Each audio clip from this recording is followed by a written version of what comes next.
exemple, ou un moment de panique surgit au moment le plus inconfortable. Et bien sûr, il n'y a aucun moment confortable dans une panique. Et vous vous trouvez dans une sorte de machine à laver en programme essorage avec un parfum de terreur, de sensations physiques qui vous dépassent, comme un vide intérieur.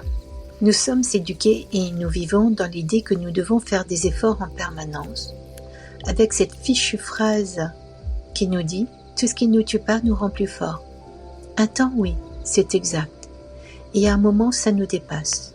Si vous utilisez tout le temps la volonté, je peux vous prédire non seulement des moments difficiles, manque de sommeil, boulimie, cauchemar, pression, mauvaise humeur, acte de colère vis-à-vis des autres ou vis-à-vis de vous-même, angoisse, panique, addiction, bref.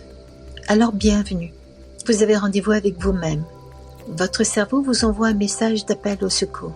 Il a fait ce qu'il a pu pour vous faciliter la vie, mais là, il ne peut plus faire autrement. Alors remerciez-le déjà. Remerciez-le pour le service et les services qu'il vous a rendus sans que vous ne vous posiez aucune question ou que vous les évitiez.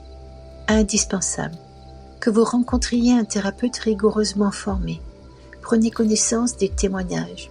Faites le tri. Est-ce que ces témoignages sont trop vagues? Ou exactement les mêmes? Ou à peu de choses près? Allez au bout de la recherche pour voir s'il y a un avis négatif caché quelque part.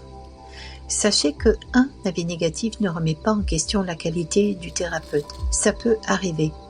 Mais voyez surtout si les avis résonnent pour vous. Soyons logiques. Si j'ai besoin qu'on m'aide parce que j'ai le sentiment de devenir dingue, en aucun cas un énergéticien vous changera la vie et votre état d'esprit. Ça va calmer, mais tôt ou tard on y revient. Si vous êtes diabétique, ce n'est pas un nutritionniste qui va vous donner l'aspect médical, à savoir des chiffres de votre sucre à ne pas dépasser ni à être en dessous. Mais oui, il peut vous aider. À apprendre comment manger, oui.